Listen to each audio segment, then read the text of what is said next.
నమస్తే, నేను మీ జర్నలిస్ట్ రవిచంద్ర.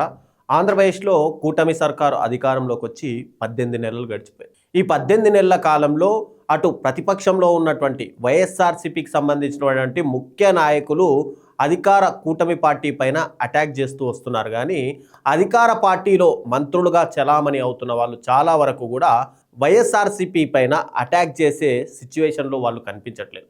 ఎందుకంటే మనం ఎప్పుడు ఇక్కడ తెరపైకి వచ్చి జగన్మోహన్ రెడ్డి గారి నామస్మరణ ప్రతిరోజు చేస్తుంటారు. కానీ దీంట్లో కొంతమంది నాయకుల పేర్లే ముఖ్యంగా చెప్పుకోవాలి. చంద్రబాబు నాయుడు కానీ, లోకేష్ కానీ, పవన్ కళ్యాణ్ కానీ, వంగలపూడి అనిత కానీ కొంతమంది మాత్రమే ఇటు మెయిన్గా వైఎస్ఆర్సీపీ పైన అటాక్ చేస్తూ వచ్చారు.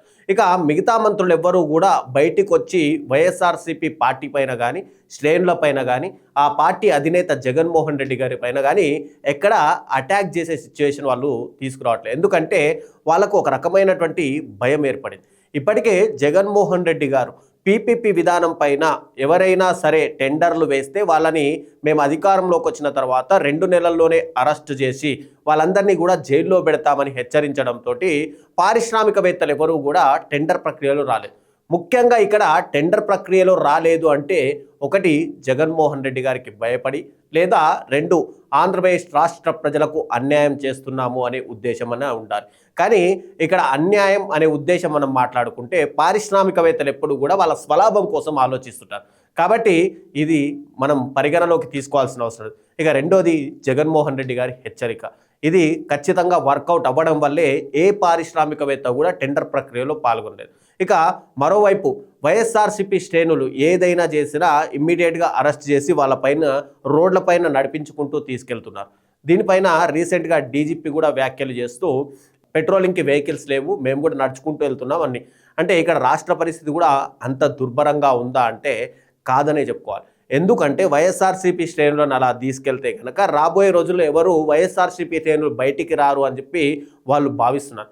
కానీ ఇక్కడ వైఎస్ఆర్సీపీ శ్రేణులు పూర్తిగా బయటికి వస్తున్నారు. జగన్మోహన్ రెడ్డి గారు ఏదైనా పిలిపిస్తే వాళ్ళు బయటికి వచ్చి వాళ్ళ యొక్క ఉద్యమాన్ని, అంటే ఏదైతే శాంతియుతంగా చేసుకునే దాన్ని కూడా ఇక్కడ పూర్తిగా ఉద్యమంగా మార్చే పరిస్థితిని ఇక్కడ కూటమి ప్రభుత్వమే తీసుకొస్తుంది. అడపాదడపా మంత్రులు కూడా బయటికి వచ్చి ఎవరైనా జగన్మోహన్ రెడ్డి గారి పైన, అటు ప్రభుత్వం పైన, గత ప్రభుత్వం పైన విమర్శలు చేసినా కూడా ఆ విమర్శలు చేసిన తర్వాత అటు వైఎస్ఆర్సీపీకి సంబంధించినటువంటి ముఖ్య నాయకులు, అంటే గతంలో జగన్మోహన్ రెడ్డి గారితో చనువుగా ఉన్న వాళ్ళు, మంత్రివర్గంలో పనిచేసిన వాళ్లకు ఫోన్లు చేసి, అన్న మేము కూటమిలో అంటే లోకేష్ ఆదేశాల మేరకు మాత్రమే మేము ప్రెస్ మీట్ పెట్టాము, ఆ ప్రెస్ మీట్ల ద్వారా మేము గత ప్రభుత్వాన్ని విమర్శించామే తప్ప ఇది మా నుంచి వచ్చినటువంటి స్వతహాగా వచ్చినటువంటి వ్యాఖ్యలు కాదు, దీన్ని మీరు పరిగణలోకి తీసుకోవద్దు, జగన్మోహన్ రెడ్డి గారికి చెప్పండి అని చెప్పి వాళ్ళు దాదాపుగా అంటే 1/2 డజన్ పైగా మంత్రులు మొత్తం కూడా వైఎస్ఆర్సీపీ ముఖ్య నాయకులకు ఫోన్లు చేసి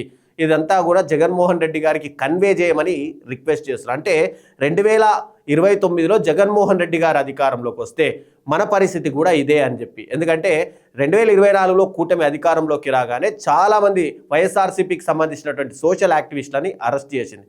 చాలామంది నాయకులని జైలు పాలు చేస్తే కొంతమంది జైళ్లలో మగ్గుతున్నారు, మరో కొంతమంది జైళ్లలో 2-3 నెలలు ఉండి బయటకు వచ్చినటువంటి ముఖ్య నాయకులు కూడా ఉన్నారు. ఇక 29లో కనుక జగన్మోహన్ రెడ్డి గారు అధికారంలోకి వస్తే మళ్ళీ అంటే 2024 నుంచి 29 మధ్య ప్రభుత్వం పైన ఖచ్చితంగా ఏవేవైతే అవకతవకలు జరిగాయో దానిపైన ఖచ్చితంగా ఎంక్వైరీ చేయిస్తారు. ఎంక్వైరీ చేయించిన తర్వాత దాంట్లో దోషులుగా తేలితే మనని కూడా మళ్ళీ జైలు పాలు చేస్తారు. ఇటు కూటమి ప్రభుత్వం కేవలం జైలు పాలు మాత్రమే చేస్తుంది, కానీ జగన్మోహన్ రెడ్డి గారు జైలు పాలు చేయరు, ఆయన శిక్షించే విధానం వేరే రకంగా ఉంటుంది అని చెప్పి కూటమి మంత్రులకు అర్థమయ్యింది. అందుకే ఇమ్మీడియట్గా వాళ్ళు ముఖ్య నాయకులకు ఫోన్ చేసి మంతనాలు చేసుకుంటున్నట్టయితే స్పష్టంగా కనిపిస్తుంది. అయితే ఈ విషయము చంద్రబాబు నాయుడుకు కూడా తెలిసినట్టుగా ఆయన కూడా మాట్లాడలేని సిచ్యువేషన్లో ఉన్నట్టయితే తెలుస్తుంది. ఎందుకంటే ఇప్పటికే మంత్రులకు సంబంధించినటువంటి పేషీలలో మంత్రి నారా లోకేష్ యొక్క అనుచరులే ఓఎస్డీలుగా ఉండడం, లేదంటే మంత్రి యొక్క ముఖ్య ఏదైతే ఆ డిపార్ట్మెంట్ ఉంటుందో ఆ డిపార్ట్మెంట్లో కూడా లోకేష్కి సంబంధించిన వ్యక్తిని ముఖ్యంగా అందులో పెట్టడం, ఆ ఫైల్ని కేవలం వాళ్ళు సంతకం చేయడం వరకే మంత్రులకు పోర్ట్ఫోలియోలు పనికొస్తున్నాయి తప్పితే వాటిని చదవాలన్నా లేదంటే వాటిని వ్యతిరేకించడం కానీ అంగీకరించే అధికారం మాత్రం మంత్రులకు లేనట్టుగా అయితే తెలుస్తుంది. సో టోటల్గా లోకేష్ కనుసన్నల్లోనే ఈ అంతా పరిస్థితి జరుగుతుంది కాబట్టి మాకు దేనికి సంబంధం లేదు, లోకేష్ గారి ఆదేశాల మేరకే మేము ఎంత వర్క్ చేస్తున్నట్టుగా ఇటు మంత్రులందరూ కూడా వైసీపీ ముఖ్య నాయకులకు ఎప్పటికప్పుడు చెప్తున్నట్టయితే తెలుస్తుంది.